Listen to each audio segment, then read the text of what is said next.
Afghanistan is on the brink of collapse as Taliban is now on rampage. The country has been falling like a house of cards into the hands of the Taliban terrorists. After Herat, the Taliban has now captured Afghanistan's second largest city, Kandahar.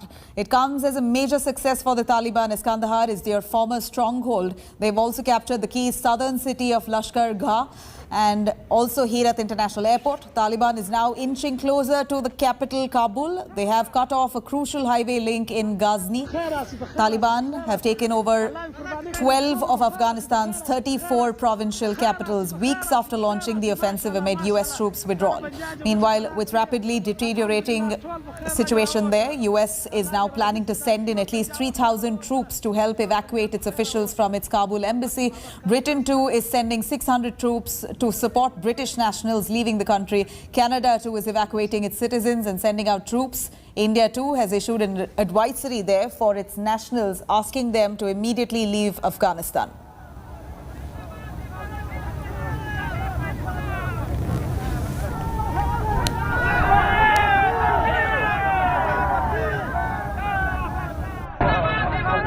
The Taliban is on the march, overrunning a dozen provincial capitals in just a week. Strategic cities like Herat, the country's third largest. Kandahar, the biggest loss yet for Afghan security forces. And Ghazni, a significant prize. That cuts off a crucial highway to the capital, Kabul, where thousands of civilians have now fled. Taliban militants evicted me at gunpoint, killed my sons and forcibly married my daughters-in-law. We had to leave. Increasingly isolated, the capital is also in the Taliban's reach, sooner than anyone anticipated, prompting a change of plan by the United States. We expect to draw down to a core diplomatic presence in Afghanistan in the coming weeks. To get civilians out, President Biden is ordering troops back in, initially 3,000 of them. The first movement will consist of 3 infantry battalions that are currently in the Central Command area of responsibility. They will move to Hamid Karzai International Airport in Kabul within the next 24 to 48 hours. Their job is to protect diplomats fleeing the heavily fortified Green Zone and process visas for Afghan nationals who've worked with international forces. It's not a combat mission yet.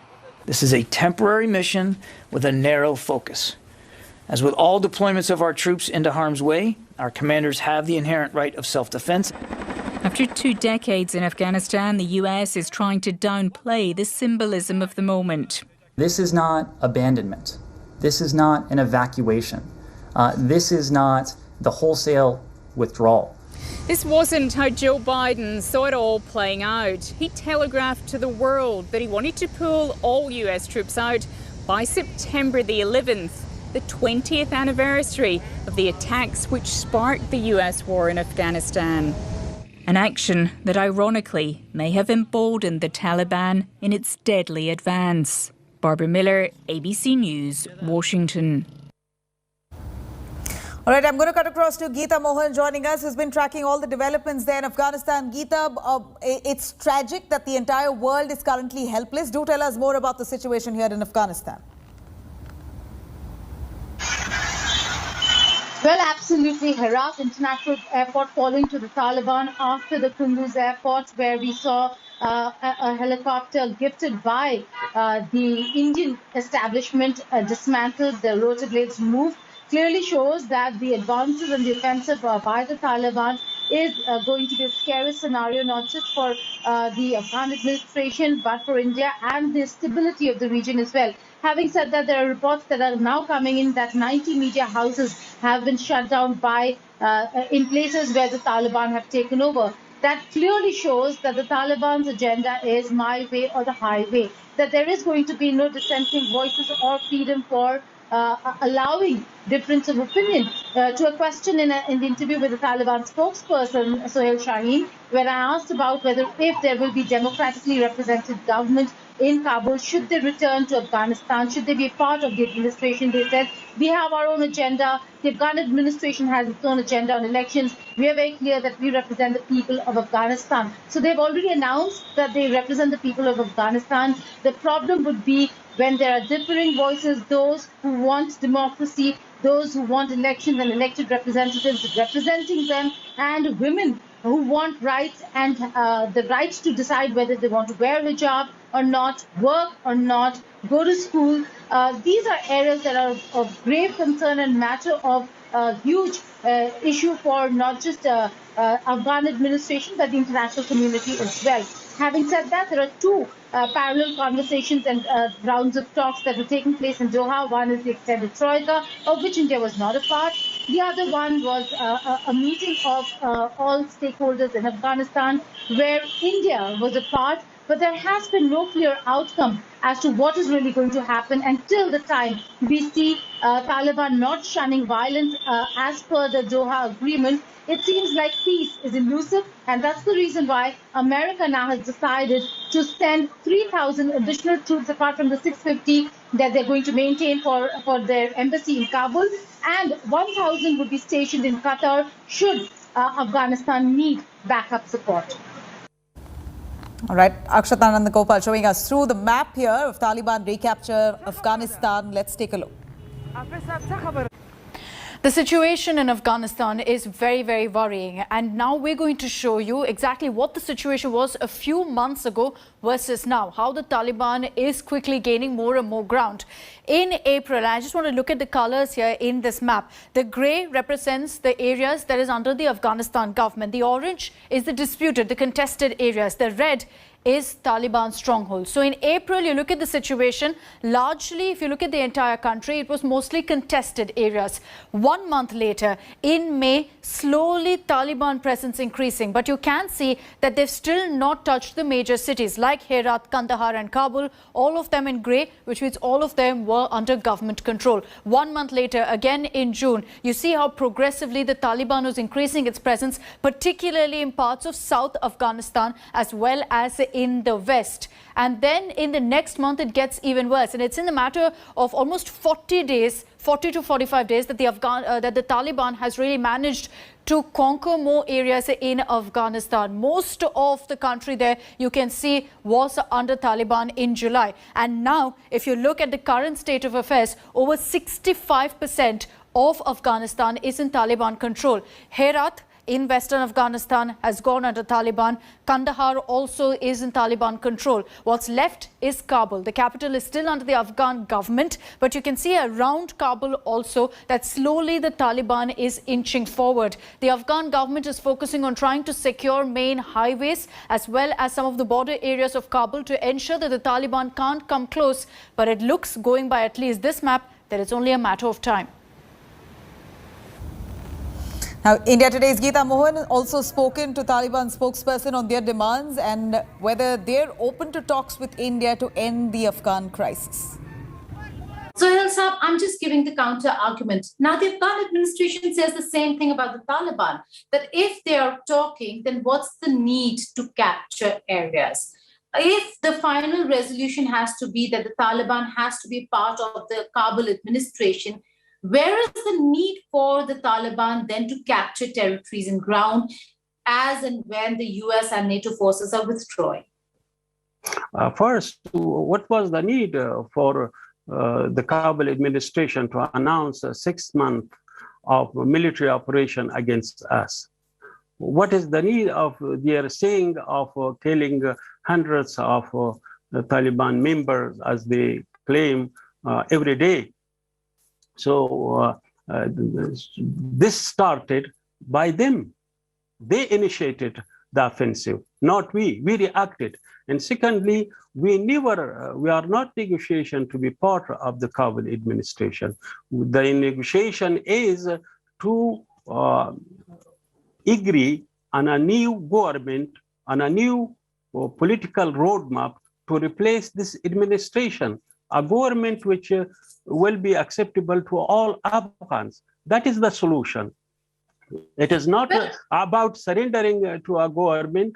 It is about reconciliation. Reconciliation means that we will have a new government which everyone agrees on and everyone has participation in that. Now, Pentagon Press Secretary John F. Kirby talks about the American response to Taliban advances in Afghanistan. Let's take a listen. State Department has said they're going to try to complete this reduction of their personnel by the end of this month. And these troops are being ordered in to help facilitate that purpose, that mission along that timeline. I won't speculate beyond August 31st as to what the footprint's going to look like. Was there a specific event which triggered this decision? It would be wrong to conclude that there was one specific event that led to this decision. That we believe this is the prudent thing to do given the rapidly deteriorating security situation in and around Kabul. So I think there's a confluence of things you guys have all been reporting over the last 24 to 36 hours, the Taliban's advances and where they are. And I think, again, cognizant of that security situation, this administration believed that this was a prudent action to take. All right, I'm going to toss to Akshita there, bringing us the timeline of terror in Afghanistan by Taliban. And here's a brief look at how the Taliban has, in fact, rained terror on Afghanistan for the last many years. Started, of course, I'm sure most of you know, in 2001. After the 9/11 attacks, Osama bin Laden had orchestrated that attack in the United States. That's when the turmoil began, because Osama bin Laden was under the protection of the Taliban in hiding since 2001. US decided to step in and decided military deployment will happen in Afghanistan to root out Taliban and to find bin Laden.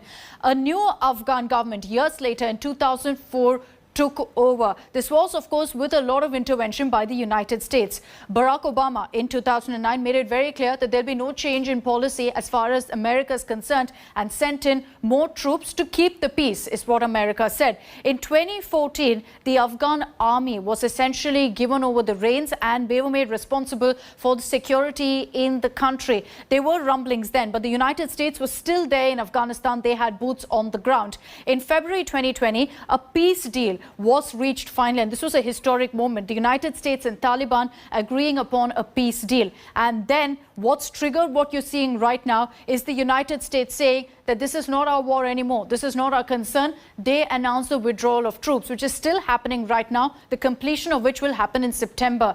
Now, since then, we've been seeing the Taliban slowly continuing to gain more foothold again in Afghanistan. They've gained momentum, taken control as of this month. And it looks like in the weeks to come, the Taliban will only continue to get bolder and get more strongholds across Afghanistan, with US making it very clear that this is not their concern anymore.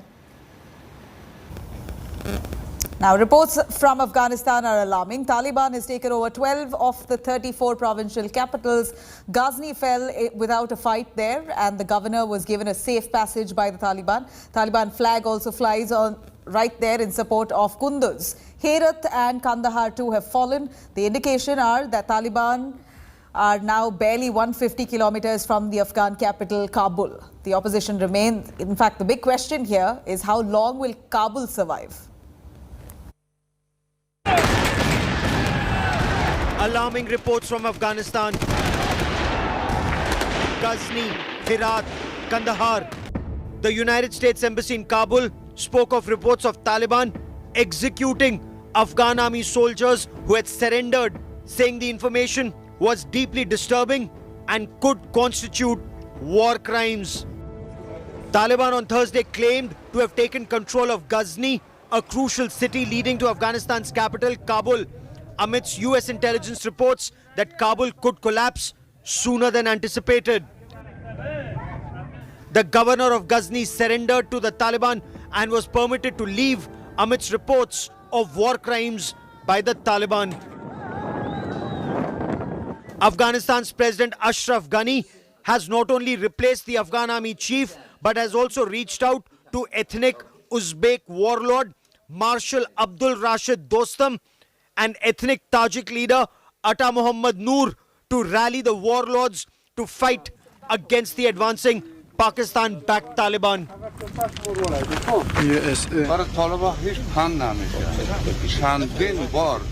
اینا در شمال آمدن در دام افتیدن این دفعه با امید خدا از شمال برآمدن کار آسان نیست. Afghanistan has accused the Taliban of brutal atrocities and war crimes. Dr. Abdullah, head of the Afghan negotiations team after the Doha meeting, hit out at the Taliban, accusing them of human rights violations, resulting in a humanitarian catastrophe in Afghanistan. He urged the world to prevail upon Taliban to stop the war crimes. Pakistan's Prime Minister Imran Khan deflected criticism of training, arming, funding and launching the Taliban. The Taliban are refusing, and we tried. I tried to persuade the Taliban. This is months back, 3 or 4 months back. The Taliban senior leadership came here and we tried to persuade them to come to some sort of a political settlement. The only thing that would stop Afghanistan from descending into anarchy is a political settlement. But unfortunately, the Taliban, when they were here, they felt that they refused to talk to Ashraf Ghani. The situation in several provinces remains extremely tense. Hundreds of Afghan soldiers have surrendered to the Taliban in Kunduz after holding on to the airport, which is now under the control of the Taliban. Pitched battles continue in Kandahar amidst reports that the Taliban have freed several prisoners and fighters from the Kandahar prison. Afghanistan is now seeking an immediate ceasefire as the Taliban seems to be pushing towards capital Kabul. Bureau Report, India Today.